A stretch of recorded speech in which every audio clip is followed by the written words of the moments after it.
आपसे पहला ही सवाल ये रहेगा, एमएलए महराज मलिक जो कि डोडा के हैं, वो दिल्ली में आम आदमी पार्टी की कैंपेन कर रहे हैं, लेकिन अगर वो काफी समय से उसी होटल में टिके थे, फिर रात को उनको 1 बजे उस होटल से बाहर निकाला जा रहा है, क्या वजह है? क्यों एमएलए महराज साहब को उस होटल से रात के 1 बजे निकलना पड़ा? क्या वजह है इसकी? देखिए, जब कोई इंसान बौखलाहट का शिकार हो जाता है तो बाकी पार्टियों को, जिस तरह जनाब महराजुद्दीन मलिक ऑनरेबल एमएलए डोडा यहाँ से दिल्ली चले गए कैंपेन पे, तो केजरीवाल के साथ साथ में उन्होंने शाना बशाना कैंपेन करना शुरू किया। तो वहां का जब रुख बदल गया, माहौल बदल गया पूरा महराज से, तो बाकी पार्टी ने यही सोचा कि आज हम ऐसा करेंगे, इसको होटल में जगह भी नहीं देंगे बैठने के लिए।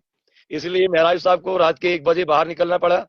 लेकिन माशाल्लाह अच्छी बात ये हुई कि उनके जो यार दोस्त हैं वहां पे, जो एमएलएज हैं, यूं ही उनको पता चला, उन्होंने तुरंत बाद उनके लिए गाड़ी ली, खुद वो सपोर्ट पे गए, उनको अपने घर ले आए और उन्होंने रात को वहां बैठे। तो ये पार्टियों का एक रंगत है, वहाँ पॉलिटिकल एक कैरियर ये चल रहा है। उन्होंने ये सोचा कि अगर महराज मलिक यहाँ रहता है, तो अगर महराज मलिक ज्यादा कैंपेन में रहेगा, ऐसा ना हो कि कल हमें हार खाना पड़ेगा, जिस तरह डोडा में हुआ। उन्होंने यही सोचा कि जिस तरह डोडा में सफाया हो गया, वही हालात यहाँ दिल्ली की भी बन जाएगी। उसी के बावजूद हम ज्यादा नहीं कहेंगे इस पे, लेकिन इतना जरूर कहेंगे, एक गांव से एक छोटा सा लड़का, मैं छोटा सा लड़का कहूंगा, जिस तरह ये कह रहे हैं, एक छोटा सा लड़का लेकिन इतना शेर बन गया कि पूरा दिल्ली गूंज रहा है इस वक्त। पूरा दिल्ली का जितना भी वो सिस्टम है, जहां से इशारा चल रहा है पूरे हिंदुस्तान में, तो वहां से जो इशारा आता है वही यहाँ पे होता है। लेकिन उन इशारों को, उस सारों को पीछे छोड़ दिया। आज महराज साहब वहां पे बिल्कुल इंशाल्लाह आने वाले वक्त में इंशाल्लाह वो राज करेंगे। और हमें पूरी उम्मीद है कि दिल्ली की सरकार जब तक वहां नहीं बनेगी तब तक महराज साहब भी नहीं आएंगे, ये क्लियर चीज है। महराज साहब, मुझे लगता है कि महराज साहब तब वापस आएंगे जब दिल्ली की सरकार बनेगी। क्योंकि अभी मैं सुन रहा था, अभी एक न्यूज सुन रहा था कि 600 मिलियन लोगों ने वहां से, 60 लाख लोगों ने वहां से उस वीडियो क्लिप को देखा। जब उन्हें रात के 1 बजे होटल से बाहर निकलना पड़ा, तो होटल वाले से पूछा गया क्या बात है, क्यों मुझे निकलना पड़ा, मैं किराया दे रहा हूँ। उन्होंने कहा नहीं, पुलिस ने बड़ी पाबंदी लगाई है आप पे, जब तक पुलिस को वहां किसी का इशारा नहीं हुआ तो तब तक एमएलए को बाहर नहीं निकालते या उनको कमरा नहीं छोड़ना पड़ता वहां से। तो उसके बावजूद, उसके वजह आप खुद ही आप समझिए कि 60 लाख लोग वहां से सपोर्ट कर रहे थे। अभी तक 60 लाख लोगों ने देखा है उस वीडियो को। लेकिन अब वो लीडर क्या जवाब देंगे, जिन लीडरों ने वो पॉलिसी एक बनाई, रात को उनको वहां से दूसरा कहीं होटल बनाना पड़ा या किसी के घर में रुके। बड़ी शर्म की बात यह है। लेकिन हम इतना जरूर कहेंगे, अगर वहां के लीडर किसी भी पार्टी से, आम आदमी पार्टी नहीं, अदर्स पार्टी से, चाहे भारतीय जनता पार्टी की होंगे या और किसी पार्टी के मेहमान वहां से यहाँ कैंपेन पे आएंगे, लेकिन हमारा फर्ज बनता है, अगर उनके लिए होटल नहीं है तो हमारे घर उनके लिए खुले हैं, हम उनको अपने घरों में लाएंगे, उनकी खिदमत करेंगे।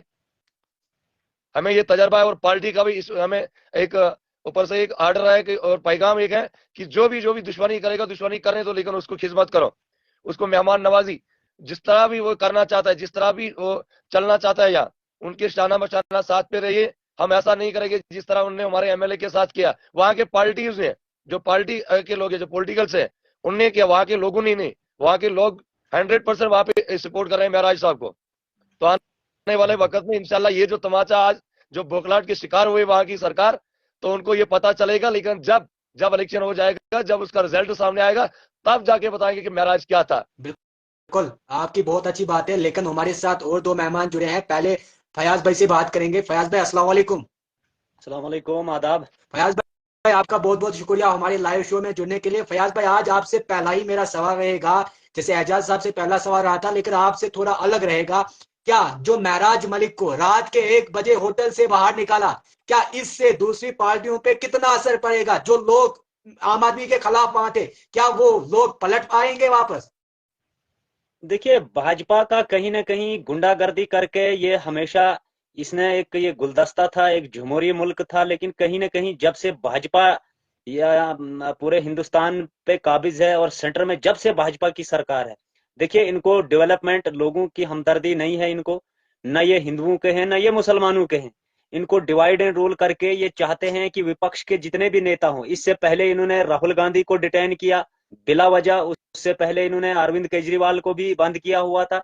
अपोजिशन के जितने भी लीडर थे उसके साथ जिस तरह का व्यवहार और अपोजिशन की जितनी भी जमातें हैं भाजपा के जो अगेंस्ट है, देखिए कहीं ना कहीं प्रोटोकॉल हर एक को होना चाहिए था। अगर उस कमरे का, उस होटल का रेंट एक विधायक भर रहा है, तो कहीं ना कहीं ये एक चुने हुए जो नुमाइंदे हैं डोडा चुनाव वैली से, महराजुद्दीन मलिक, उनके साथ तो आप अंदाजा ये नहीं लगा सकते हैं कि आम लोगों के साथ क्या होता होगा।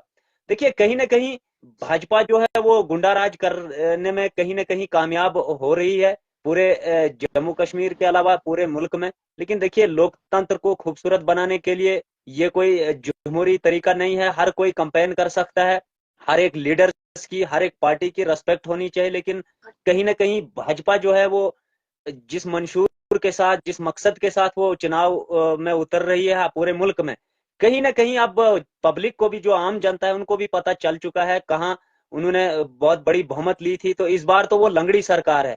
आप अंदाजा लगाना कि आने वाले जो 2029 के चुनाव हैं, आप याद बात रखना कि भाजपा जो होगी वो सत्ता से बाहर होगी। वो इसलिए होगी क्योंकि इन्होंने खाली ये हिंदू मुस्लिम करके जो है अपनी राजनीति चमकाना चाहते हैं। देखिए बिजली, पानी, सड़क, रोड, स्कूल बेहतर, ये हर कोई कम्युनिटी चाहती है। हाँ, कोई मंदिर में जाए, वो मंदिर में पूजा करे, मुसलमान को उससे कोई लेना देना नहीं। मुसलमान मस्जिद में जाए, नमाज पढ़े, हिंदू भाई को उससे कोई लेना देना नहीं। लेकिन ये हैं कुछ लीडर, मैं कहता हूँ ये अनपढ़ और जाहिलों की जमात है। इसको तो कहना चाहिए अंधी, बहरी, गूंगी। इनको दिखता कुछ नहीं है, सुनते तो बहुत कुछ है ये, लेकिन करते कुछ नहीं है। कहीं ना कहीं ये कोई ठीक तरीका नहीं है। मैं अपनी तरफ से और अपनी कॉन्स्टिट्यूंसी की तरफ से, स्पेशली अपने ब्लॉक की तरफ से, इस चीज की कड़ी निंदा करता हूं कि एक विधायक के साथ इस तरह का व्यवहार करना जो है कतई ही ठीक नहीं। बिल्कुल। तो भाजपा कहीं ना कहीं अपने उस मंशूर में अपना जो उनका एक प्रेपोगंडा होता है, देखिए विपक्ष के जितने भी लीडर थे उनको डरा धमका कर वो डिटेन करते हैं। या आप, हमने देखा कि 5 अगस्त 2019 को जब अपोजिशन के लीडर हमारे गुलाम नबी आजाद साहब थे, तो उनकी जो वो माइक थी वो बंद कर ली गई थी जब वो 370 और 35 ए पे बोल रहे थे। देखिए हमें 370 और 35 ए से कोई लेना देना नहीं था, लेकिन हम चाहते हैं कि रोजगार हो, हमारी सड़कें बेहतर हो, हमारे स्कूल बेहतर हो, तो तब जाके हम मानते। लेकिन कहीं ना कहीं 2019 से लेकर आज तक हम देख रहे हैं कि बेरोजगारी जो है वो बढ़ती जा रही है। उम्मीद थी कि इस बजट से लोगों को फायदा होगा, नफा तो कुछ नहीं हुआ लेकिन नुकसान ही ज्यादा है। मजदूर तबके को या छोटे जो लोअर कास्ट के लोग हैं उनको बिल्कुल कुचल दिया जा रहा है। तो इस हुकूमत से ये उम्मीद लगाना, उसके बाद आए जम्मू कश्मीर पर नेशनल कॉन्फ्रेंस ने जितने भी मुद्दे रखे, मैं कहता हूं कि वो यू टर्न ले रहे हैं। 11 मैनिफेस्टो थे, उन्होंने कहा कि गरीब बच्ची को हम 75,000 जो है शादी के लिए इमदाद करेंगे, बिल्कुल नहीं हो पा रहे। वो गैस सिलेंडर कहाँ है, वो राशन कहाँ है, वो 1 लाख नौकरी कहाँ है। भाई 100 दिन किसी हुकूमत को बहुत होते हैं अगर उसने काम करना हो। या उमर अब्दुल्ला साहब का ट्वीट पिछले दिनों देखा। देखिए जिस तरह की वो राजनीति करना चाहते थे, वो अब दौर खत्म है, वो पुरानी सियासत खत्म है। ये सबको सब साथी, सब लोग, पढ़े लिखे लोग, सुलझे हुए लोग, हम जानते हैं कि डिफेंस जो है वो उमर अब्दुल्ला और उसकी हुकूमत के अंडर नहीं आता है। वो डायरेक्ट एलजी और होम मिनिस्टर का उस पर कंट्रोल है। लेकिन उमर अब्दुल्ला ने कहीं लोगों को उकसाने के लिए कि हम ये कर रहे हैं, देखिए कहीं ना कहीं उमर अब्दुल्ला को जो है अपना प्रोटोकॉल मिला है। उन्होंने कहा 370 के लिए जदोजहद करेंगे, उस पे वो, अच्छा स्मार्ट मीटर को उन्होंने कहा उखाड़ के फेंकेंगे। अब वो बोल रहे हैं कि हम जी इस पे, जिस चीज के लिए, जिस पर लोगों ने उन पे बिल्कुल विश्वास किया था बिल्कुल फयाज उसको साहब, आप तक मैं फिर से आऊंगा, इन चीजों पे भी, इन मुद्दों पे भी आगे बात करेंगे, लेकिन उससे पहले हमारे और 2 मेहमान नए जुड़े हैं, इनसे भी बात करने की कोशिश करेंगे। शफी साहब अस्सलाम वालेकुम। अस्सलाम वालेकुम। वालेकुम सलाम। और आप मेरी तरफ से सबको आदाब। शफी साहब, जैसे फयाज भाई बात कर रहे थे कि नेशनल कॉन्फ्रेंस ने वादा किया था कि 12 गैस सिलेंडर हम आपको फ्री देंगे, कहाँ है वो 12 गैस सिलेंडर? क्या कुछ कहेंगे आप इस पे? नहीं, क्या बोलेंगे, आज से उन्होंने वादे नहीं किए। वो 2002 से वादे करते गए, 2002 से वो बोलते गए, मगर वो ग्राउंड पे कहीं नहीं आएंगे। ग्राउंड पे अगर कोई चीज आती थी तो लोग तो बोलते थे नहीं जी आए। ग्राउंड पे देखो, मैं भी इस वक्त बैठा हूँ, अगर मैं अपनी पंचायत वालों से बोलूंगा मुझे आप सरपंच या मेंबर बनाओ, मैं आपको ₹1,00,000 दे दूंगा, मगर वो ₹1,00,000 देने को मुझे नियत होनी चाहिए, बोलने से नहीं। वादा, जो आदमी मुसलमान को ये एक ऊपर वाले ने पॉइंट बनाया है भाई, अगर मुसलमान को ये वादा करना है किसी से, मैं आपको ये चीज दे दूंगा, उतना वादा करना है जितना उस बेचारे को मिलेगा। अगर मुझे किसी को 100 रुपए देना है, मैं बोलूंगा 1000 दे दूंगा, उस बेचारे को वो 100 भी नहीं मिलेगा, वो तो मैं तो कहाँ से हूँ फिर मुसलमान, मैं तो फिर एक चोर हूँ। बिल्कुल तो यही मसला है। अगर उमर अब्दुल्ला साहब ने बोला लोगों को आप मुझे चुनो, मुझे पावर में लाओ, मैं कुछ ना कुछ आपको दे दूंगा, तो उसको फर्ज, अगर इस वक्त उमर अब्दुल्ला के पास पावर नहीं है, मगर उसने जागना था, उसने लोगों के साथ मिलना था, भाई मुझे आगे से पावर नहीं है, क्या करूंगा। बिल्कुल वो तो कहीं सीटों पे बैठे हैं, उनको पता है हमें तो पावर मिली, पब्लिक मार आई, वो कहाँ बिल्कुल। जाएंगे कहाँ। चलिए, नए यही है। मेहमान हमारे साथ मोहम्मद अजमल भाई जुड़े हैं। अजमल भाई, अस्सलाम वालेकुम। अजमल भाई, आप तक आवाज आ रही है?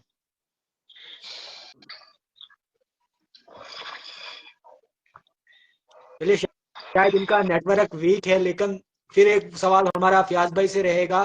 सवाल एक मैं आपको पूछूंगा, आप जवाब मुझे दीजिए। जो शाहिद मलिक साहब ने रात को एक वीडियो वायरल की थी, जी जी, वो तो मैंने टोटल देखा, वो टोटल 1.5 घंटे चली, उसके बाद वो डिलीट हो गई।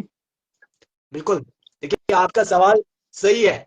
वही रात के जो लाइव किया था हमने, उसमें वही डिस्कस हो रही थी कि ऐसा क्यों हो रहा है। अगर किसी चैनल पे वीडियो आ रही है, चाहे वो जी कोई भी चैनल हो, एक चैनल पे नहीं, वो 3-4 चैनलों पे आई थी, जी फिर 1.5 घंटे के बाद वो वीडियो वहां से हटी क्यों?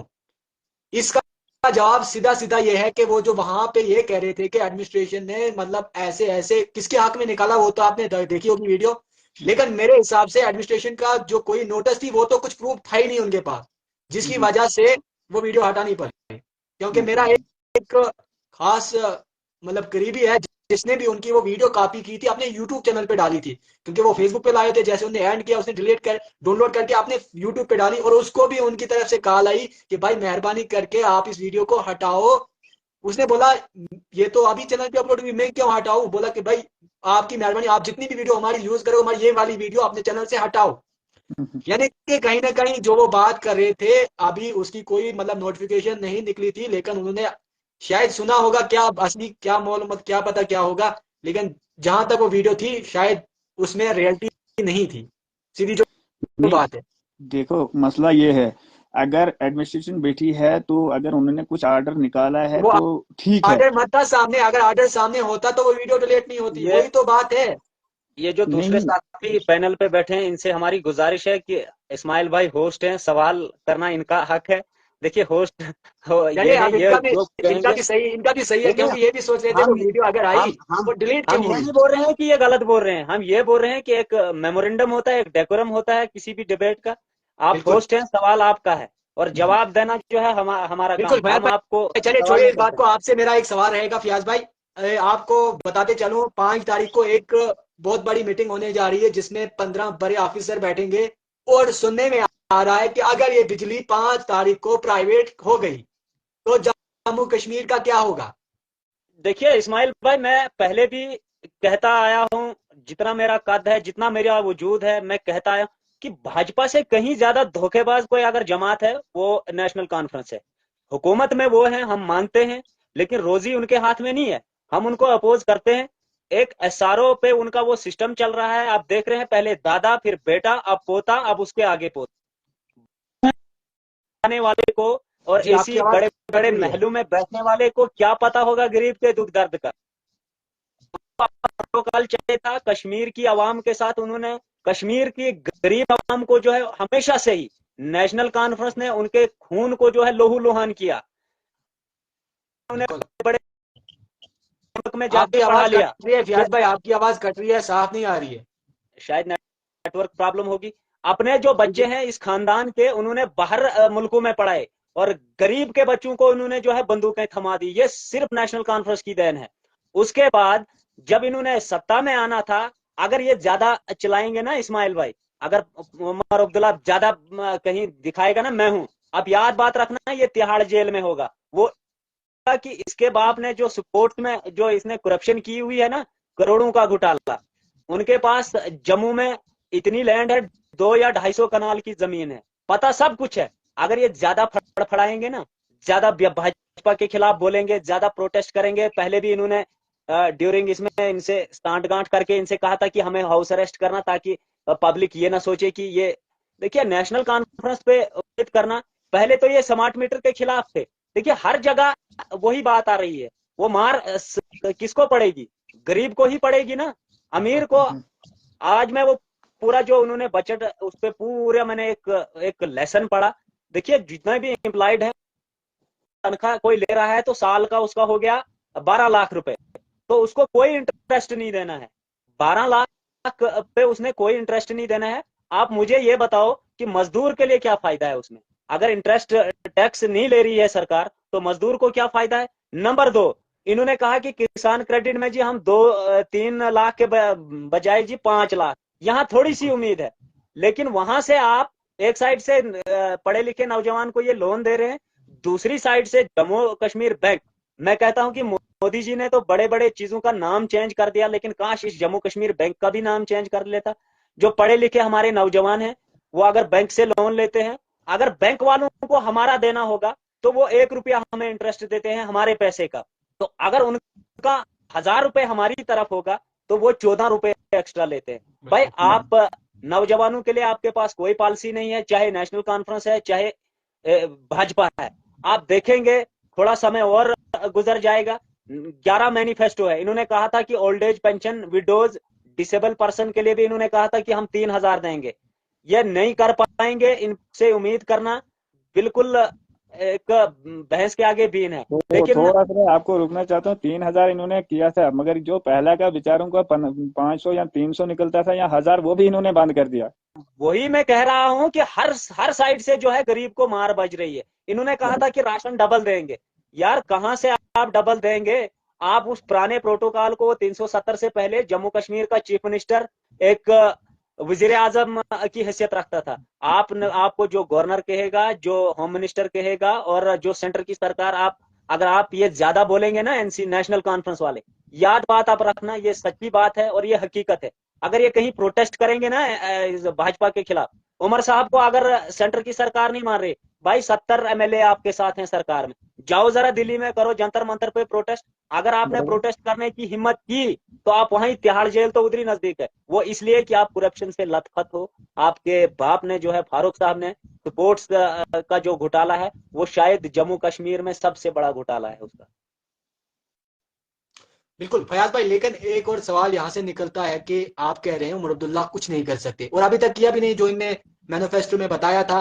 अब सवाल ये बनता है कि दिल्ली के अंदर भी यूटी थी, वहां पे भी केजरीवाल की हुकूमत बनी, केजरीवाल ने वहां का स्कूलों का निजाम सुधारा, केजरीवाल ने वहां पर बिजली फ्री कर दी, केजरीवाल ने वहां पर पानी फ्री कर दिया, यानी कि बहुत सारे काम केजरीवाल ने किए। लेकिन उमर अब्दुल्ला क्यों नहीं एक काम भी कर सकते हैं? वो ये भी कह रहे थे कि हमारी जब सरकार बनेगी, हम स्टार्टिंग से ही डेली वेजेस को परमिट करने की कोशिश करेंगे, थोड़े दिन। लेकिन अभी तक, परसों ही उनकी एक पोस्ट आती है एसपीओ के मामले में, फिर कहते हैं नहीं ये मिस्टेक हो गई थी। भाई ये चल क्या रहा है नेशनल कॉन्फ्रेंस पार्टी में? देखो इस्माइल साहब, मसला ये है, अगर आप अपने घर में साफ हो तो आप जब अपने घर में साफ हो, आप बाहर भी निकल सकते हो। जब आप अपने घर में चोरियां करोगे तो बाहर कहाँ देंगे लोग निकलने? मसला यही है। अगर आपकी पंचायत, मैं समझता हूँ आपकी पंचायत, घर वही होता है पंचायत या अब डिस्ट्रिक्ट, ये तो हमारा ही घर है। अगर आप मिसाल करके तो आप अपनी पंचायत में साफ हो, किसी गरीब की मदद की, किसी की कुछ किया तो आप साफ हो उसमें, आप फिर डिस्ट्रिक्ट में भी आ सकते हो, वहां भी लड़ सकते हो। वही मसला है उमर अब्दुल्ला साहब का। अगर वो अपने जगह वो ठीक होता था तो इस वक्त वो सरकार में था, वो जाता था। अगर उसके पास, अभी भाई ने बोला इतने एमएलए थे उसके साथ, वो क्यों नहीं दिल्ली में जाता था? वो धरने जब लगते थे वहां पे, क्यों नहीं उसको पावर देते थे? मगर मसला है, अगर मैं खुद चोर हूं, मैं आपको क्या कहूंगा आप चोर हो? ये मसला तो यही है, बाकी कुछ नहीं है। इधर हमारे महाराज साहब है इस वक्त, वो आज कैसे दिल्ली में घूम रहे हैं? वो कल वो मिनिस्टर बने, वो कैसे दिल्ली में घूम रहे हैं? जब उनके पास कुछ प्रूफ नहीं है, वो साफ हैं, तभी तो वो घूम रहे हैं। अगर उन्होंने भी कुछ किया होता था तो वो कहाँ जाते थे? वहां दिल्ली वाले उनको बाहर निकाल देते थे, बोलते नहीं आप आपने जम्मू कश्मीर में ऐसा किया है, आप चले जाओ यहाँ से। यही होता है मकसद। अपना दिल अगर इंसान को साफ होगा तो कोई कुछ नहीं कर सकता है। चोरियां, मुंडाजी अगर नहीं होगी अपने पास, कोई कुछ नहीं। ये गवर्नमेंट है, ये गवर्नमेंट बेवकूफ नहीं है। मिसाल के तौर इस वक्त मैं बात कर रहा हूं, अगर मैं वैसे गलत बात करूंगा फिर ही मेरे ऊपर तो साजिश लगेगी, मुझे पकड़ेंगे। अगर मैं अच्छी चीज की बात करूंगा, मैं किसी को पैसा नहीं मिल रहा है, किसी को बीमारी है, किसी को कुछ है, उसको कुछ नहीं, कोई नहीं देखता है, वो बात मैं करूं, वो कौन होगा मुझे पकड़ने वाला? नहीं, अगर मैं बिना वजह गाली गलौज करूंगा, बिना वजह, मिसाल के तौर इधर भाईजान हमारे सोशल मीडिया पे है, मैं बोलूंगा नहीं ये चोर है, ये है, अरे मुझे पता ही नहीं पीछे से चोर कौन है, तो मैं इल्जाम झूठा कैसे लगा सकता हूँ किसी को? वही मसला है हमारा महराज साहब का। महराज साहब जब हमारे यंग बलट हैं और अच्छे आदमी हैं, ना उन्होंने किसी के साथ गड़बड़ की है, ना किसी के साथ चोरियां की है, या मिसाल के तौर उन्होंने परसों इलेक्शन लड़ा, इलेक्शन के दिन उन्होंने बोला मेरे पास 15,000 है, तो लोग बोलते थे नहीं जी, वे 15,000 में कैसे जीतेंगे? अब जो उसके साइड वाले बंदे थे वो बोलते थे नहीं महराज साहब क्या करेगा, वो कैसे जीतेगा? अरे भाई, जो इंसान अच्छा करेगा, चाहे उसके पास 1 रुपया भी होगा, वो ताज लगाने वाला वो ऊपर वाला है। और इंसान की जबान जो है, जबान से इंसान को पहचान लेता। आज वो जमाना नहीं है, आज वो बूढ़े होंगे बेचारे, वो बाहर नहीं निकल सकते हैं। आज यंग बड़े जवान हैं लोग, उनको पता है वो कहाँ से निकलना है, कहाँ से क्या करना है, कौन बंदा कैसा है, यही मसला है। अगर आप हमारा महराज साहब हैं दिल्ली में आएंगे, वो बात नहीं, अगर हमारे महराज साहब के पास पावर नहीं है, मगर वो तब भी पावर के बिना भी बड़े काम करते हैं। बिल्कुल। हारून बात लिखते हैं, अस्सलाम वालेकुम जी, मुझे जोड़ो भाई, बीजेपी आएगी दिल्ली में, BJP is come back Delhi. क्या कुछ कहेंगे इस पे प्याज साहब? देखिए, इनका अपना नजरिया है, भाजपा अगर आएगी तो हमारा क्या बिगड़ेगा? आने दो ना, पूरे हुकूमत है उनके पास, तो दिल्ली में भी आएगी। एक छोटा सा जजीरा मैं उसको मानूंगा, जितना हमारा लद्दाख है उतना तो वो यूटी है। देखिए, आपने इससे पहले एक सवाल किया था कि अरविंद केजरीवाल कैसे चला रहा था। बिल्कुल केजरीवाल तो बना ही यूटी में चीफ मिनिस्टर, और फर्क सिर्फ उसमें इतना है कि उसने कोई चोरियां नहीं की है। उससे पहले देखिए, जम्मू कश्मीर में का सबसे ऑनेस्ट लीडर जिसने करप्शन नहीं की हो, वो खाली और खाली गुलाम नबी आजाद रहा। पिछले जो पीछे लीडर गुजरे हैं वो, बिल्कुल इसलिए इस देखिए उसके लिए अब उन्होंने पिछली बार भी सच कहा, वक्त हर एक का होता है। तो कहीं ना कहीं उस पर हम आजाद साहब की, उस पर हम कोई टिप्पणी नहीं करना चाहते हैं, लेकिन हमने देखा और एक हिस्ट्री है, एक तारीख गवाह है कि उसने कभी भी झूठ की जो सियासत है वो नहीं की। फारूक साहब हो या उमर साहब हो, इन्होंने जम्मू कश्मीर पे हमेशा से ही इन्होंने हुकूमत की। ये आज सोच रहे हैं कि जो हम पीछे करते आ रहे थे वो हम आज भी करेंगे। देखिए, मैंने आपको साफ कह दिया, अगर इन्होंने कहीं ना कहीं ज्यादा वो पिंजरे में जो पंछी जो कैद होता है ना, अगर वो ज्यादा फड़फड़ाता है तो कहीं ना कहीं वो शिकारी जो है उसको देखभाल के फिर उसको देखता है कि उसकी तड़प क्या है, उसको प्यास तो नहीं है, कहीं उसको दाना पानी की जरूरत तो नहीं है। लेकिन यहाँ उलट है, अगर कहीं ना कहीं उमर साहब ने, जो कि आज आज जो आजाद पंछी फिर रहे हैं, कुर्सी उनको मिली है, अगर वो कहीं ना कहीं अगर उसने वो बार फड़फड़ाने की कोशिश की, तो आप याद बात रखना वो तिहाड़ जेल में होंगे, क्योंकि करप्शन से वो लथपथ है। ये आज से नहीं मैं बोल रहा हूँ, जब से मेरी समझ है, जब से मैं सियासी में इस सियासी मंशूर में मैं काफी गहराई में जब से गया हूँ, तो ये पूरी जो इनकी खानदानी है ये करप्शन से लथपथ है। उमर अब्दुल्ला, उसके बाद अब उसके आगे और ये एसआरओ हैं, एसआरओ के जो ये लीडर हैं, इनको हमेशा से ही लोग, अब कश्मीर के लोगों ने मैंडेट दिया, हम उन लोगों की बड़ी रिस्पेक्ट करते हैं। अब क्या सोच कर दिया क्या नहीं, लेकिन सोशल मीडिया का दौर है, जो उन्होंने मैनिफेस्टो रखे थे, आप याद बात रखना कि एक मैनिफेस्टो में भी वो कामयाब नहीं होंगे, क्योंकि अब उमर साहब जो हैं वो यूटी के चीफ मिनिस्टर हैं। अब वो जम्मू कश्मीर के चीफ मिनिस्टर नहीं है, रियासत के, यूटी के हैं। अब याद बात रखना, 5 साल उनके गए और साथ में वो जनता को भी डूब के ले जाएंगे। याद बात रखना, ये